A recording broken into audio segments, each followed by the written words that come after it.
नमस्कार, मी ॲडव्होकेट प्रतिभा सावंत. माझ्या यूट्यूब चॅनलमध्ये आपले हार्दिक स्वागत आहे.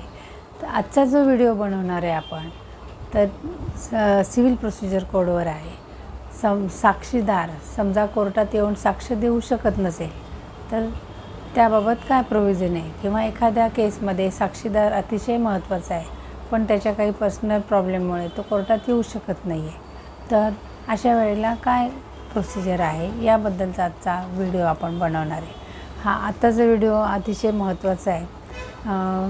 आता आपण बघतो सिव्हिल केस आहे. सिव्हिल केसमध्ये पक्षकार विटनेस दोन्ही असतात. दोघांच्या साक्षी अतिशय महत्त्वाच्या असतात.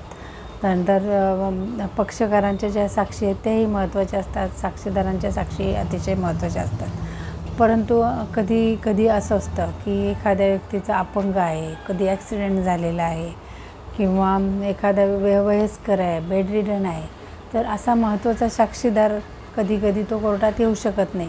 परंतु पूर्ण केस त्याच्या साक्षीवर पण कधी कधी अवलंबून असते.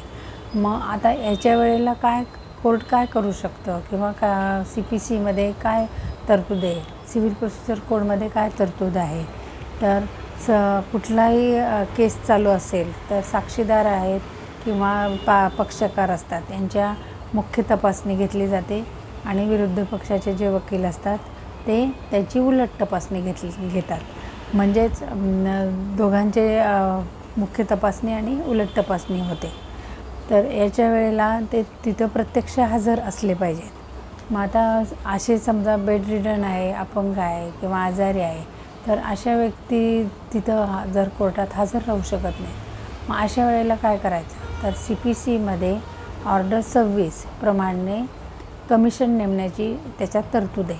आता कमिशन म्हणजे काय, तर एखादी व्यक्ती म्हणून तिथं अपॉइंट केली जाते कमिशन म्हणून. तर ऑर्डर 26 प्रमाणे CPCच्या कमिशन नेमण्याची तरतूद आहे. तर आता कमिशन नेमली जाते याचा अर्थ काय, तर कमिशनमध्ये एखादा सिनियर वकील जो असतो त्याची अपॉइंटमेंट कोर्ट करू शकते, की ज्याला खूप अनुभव आहे, तो इम्पार्शियल आहे आणि त्याला इंडिपेंडंट आहे, की त्या दोन्ही पक्षकारांशी त्याचा कुठलाही संबंध नाही आहे. अशा व्यक्तीला त्या साक्षीदाराची साक्ष घेण्यासाठी अपॉइंट केलं जातं, की तो साक्षीदार, तो कमिशनर ती व्यक्तीच्या घरी किंवा जिथं असेल किंवा हॉस्पिटलला असेल बेडरिडन, तर तिथं जाऊन तो त्याची साक्ष घेईल. अशासाठी त्या कमिशनरला नेमलं जातं. जी व्यक्ती नेमली जाते त्याला कमिशनर असं म्हटलं जातं. आता हा जो कमिशनर जो नेमला जातो, तर सिनियर वकील जे आहेत, तर सिनियर वकील जे आहेत त्यांना अनुभव असला पाहिजे.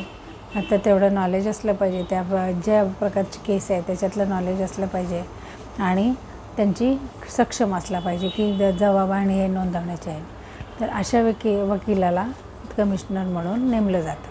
तर आता अशा वकिलाला कोर्ट आधी विचारतं की तुम्हाला असं प्रकारचे तुम्हाला काम आहे की बाबा जबाब नोंदवायचा आहे, तर तुम्ही त्याच्यासाठी विलिंग आहात का, इच्छा आहे का. नंतर त्या वकिलांनी ज्या वकिलाला विचारलं आहे त्यांनी जर परमिशन दिली की हां मी हे करायला तयार आहे, तर अशा केसमध्ये त्या व्यक्तीची त्याच्या परमिशनने अपॉइंटमेंट केली जाते. तशी ऑर्डर काढली जाते की ह्या केसमध्ये तुम्हाला कमिशनर म्हणून नेमलेलं आहे. तर मग आता कमिशनर म्हणून नेमल्यानंतर त्या वकिलांना त्या पूर्ण केसचे सगळे फॅक्ट्स दिले जातात, आणि डॉक्युमेंट्स म्हणजे पूर्ण केसची फाईल दिली जाते. तसेच त्यांना जर अपॉइंटमेंट करायची तर त्याच्या बदली त्यांना जे काही हे द्यावं लागतं, मानांकन, म्हणजे त्यांना ऑनरियम म्हणून काही अमाऊंट द्यावी लागते, ते सुद्धा कोर्टच ठरवतं. आणि पूर्ण केसचे जे पूर्ण फाईल, डॉक्युमेंट्स आणि केसची संपूर्ण फॅक्ट्सची फाईल त्यांना दिली जाते. त्याच्यावर सगळा विचारविनिमय केल्यानंतर मग ते कमिशनर त्या पक्षकारांना आणि साक्षीदारांना नोटीस पाठवतात की असे साक्षी नोंदवायचे आहेत. तर मग पुढचा पक्षकार, विरुद्ध पक्षकार, त्याचे वकील, तर त्या दोन्हीच पक्षकार, त्यांचे वकील आणि ज्याची साक्षी घ्यायची आहे, या सगळ्यांना नोटीस पाठवली जाते.